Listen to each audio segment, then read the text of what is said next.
Hey, Songtown, I'm Clay Mills here with Marty Dotson. Woohoo! We're going to talk about something today. We get this a lot in Songtown where our members will email us and say, I played this song for a publisher. They said it's a good song, but they didn't do anything with it. They didn't want to take it. They didn't want to pitch it. And then they play it for another publisher and they say, oh, it's a good song, but it's not moving that dial to make them want to get motivated to sign the song, to pitch the song. And so I thought we could talk about that. I mean, for me, the first thing I think of is that you can write a song that's technically everything about it is correct. Yeah. I mean, a perfect song technically, but it still is missing something. Yeah. It's missing a little bit of heart and soul. And, so I think that's the first thing is you need the craft. You need to learn to write a well-written song, but you can't stop there, And you did a class on adding heart to your songs. Mm-hmm. And I think that's probably, I would say, a good segue from the statement I made as to one reason why a perfect song doesn't mean it's a song that matters to the world, and because it could be missing heart, right? Yeah. So what do you think when you hear songs that are missing heart? What do you think it's missing actually when we say that? I kind of look at it like you got to give people the reason to care, so they have to feel something so that they care about this song, the singer, whatever's going on. And so, like you said, a lot of times, most of us get to the point where every single song we write is well crafted, but it's just not always something that enough people care about. And a lot of times when publishers are saying, this is a really good song, and they don't do anything with it, what they're really saying is like, it's good, it's well crafted, checks off a lot of the boxes, but it's just not making me feel anything. And I think, in that class we talked about how you can use pictures and you can use feeling words to really put more emotion and build up what's going on in the song. But at the root of it, you have to make sure that it's something that people are going to care about in the first place, So every day when I'm writing, I'm asking myself that question. It's like, who's going to care about this song? Is it a song about metal detecting? And there's not that many people that metal detect, and so it's not going to have much broad appeal. Or is it a song about love that's said in a way nobody's ever heard, and people are going to jump up and down? Right. Yeah, and it's not just about always the wide appeal element. I think there's also this element of sometimes people write songs. Joni Mitchell said one time that you can't write a great song while you're going through something. Like if you just went through a heartbreak, you can't sit down. Your girlfriend broke up with you the day before, and you sit down, I'm going to write a great song, because her philosophy was you're just going to write a whiny song. Yeah. And people aren't going to care about you whining, So her philosophy is you need some perspective. Yeah. So you wait 6 months, you wait a year, and you're looking back and go, oh, that was tough, but look at me now, I'm much stronger. Or whatever it is, you have some, perspective, you have some depth to the song. Yeah. It's not just a whiny, you broke my heart and I can't live without you. Right, exactly. So I think that's one of the things. Yeah. And another thing too can be that maybe it's just not the right timing for an artist. So I had a song one time called I Want to Thank Everyone Who Ever Told Me No. Yeah. And I thought, man, this is a great song because all these artists have had rejection, but we couldn't get arrested with that song. And 8 or 9 years go by, and this guy that's an older artist, Buddy Jewell, wins Nashville Star, which is one of the first singing competitions. Mm-hmm.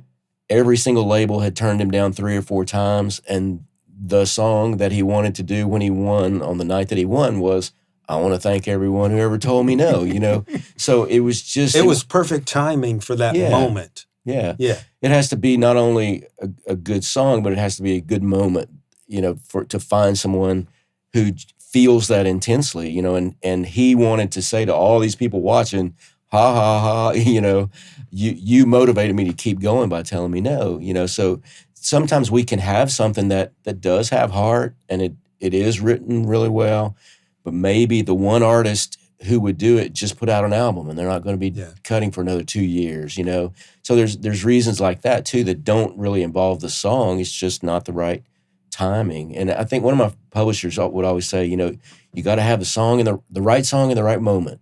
And that's the way I look at it too. It's like, you know, we can't, if you believe in your song and you believe it does have heart and it's well written, maybe it's just not the right moment, and you have to keep your radar up and be aware so that you can seize the moment when it comes. Yeah. So what's your record for the longest period from writing the song to when an artist recorded it? That's probably my record. That's 8 or 9 years. Wow. I had a Reba cut that was 7 years. And since it was recorded, she cut it the first time, and it's been recorded over 200 times by bluegrass bands, gospel. It was Gospel Song of the Year for a couple of artists. And it was crazy because now the song is well over 20 years and people still record it. So you can have a song that lives on and on and on. Mm-hmm. But for those first 7 years, I was going, does the song suck? Yeah, I know. But yeah, and publishers, if you're pitching to publishers, I mean, you got to remember a lot of times that a publisher they're thinking next week, so-and-so is recording an album, or next month, so-and-so is recording an album. They're not thinking about, you know, this is a great song, maybe 2 years from now, this artist can, you know, they're very short-sighted because they've got to get a cut now to keep their job. Right. You know, but it's our job to figure out, okay, are people not responding because it's not a great song? Or is it a great song and the timing's not right, you know? Yeah. And so it's a tough call sometimes. I've got a song called Born Beautiful that I think is one of the best songs I've ever written.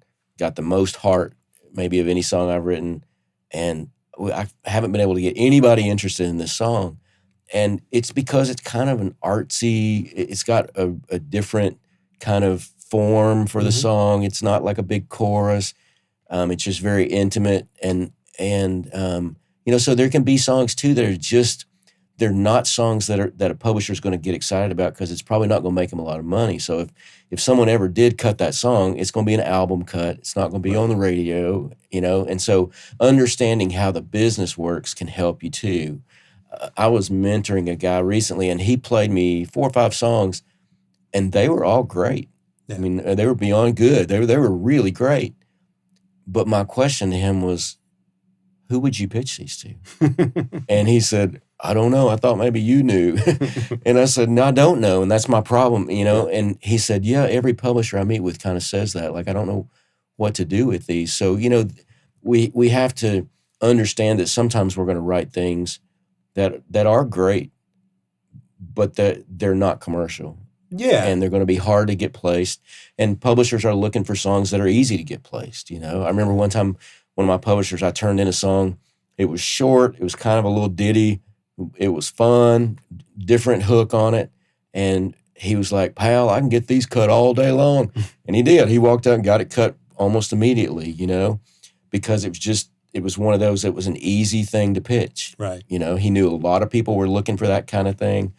And it wasn't an art piece that he was going to have to talk somebody into putting on as an album cut.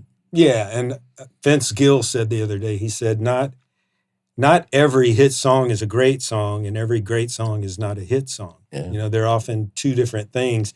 We have this saying in Nashville, we hear a great song and we go, that sounds like a Bluebird song.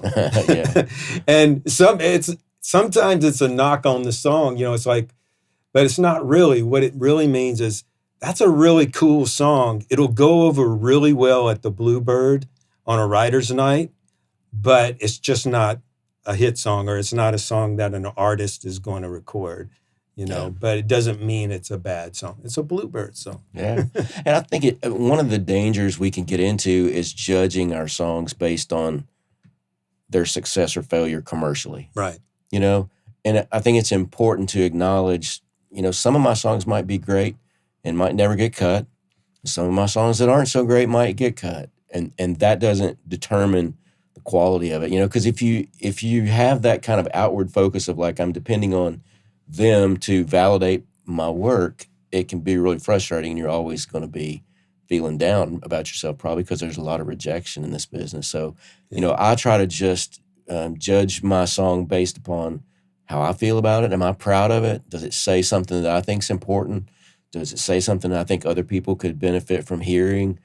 And if the answer is yes to all those, then I'm good about it, And if it gets cut, great. If it doesn't, that doesn't mean it stinks. Yeah, and that's why in Songtown, we're always telling members that the only way that you can really approach this and be a happy person is every day get up and try to write a better song. Try to write something that inspires you, that gets you excited about writing. And you kind of have to let the chips fall where they fall when it comes to the success of your career. But we know more often than not, if you learn to be a great writer, some good things will happen in your career. They're kind of go hand in hand. So, yeah, and I think too, don't give the control over your happiness to other people out there. If you're getting up every day and you're getting to write a song with people that you love and you're proud of it, and the songs are getting better, that's something to be happy about. Yeah, and being happy and staying happy about the process is how you get to success, really, because people who don't do that give up and they quit and never will succeed. Yeah, I know several times over the past month, somebody would email me and go, I'm quitting songwriting. And it's because they feel like they haven't had enough success at it.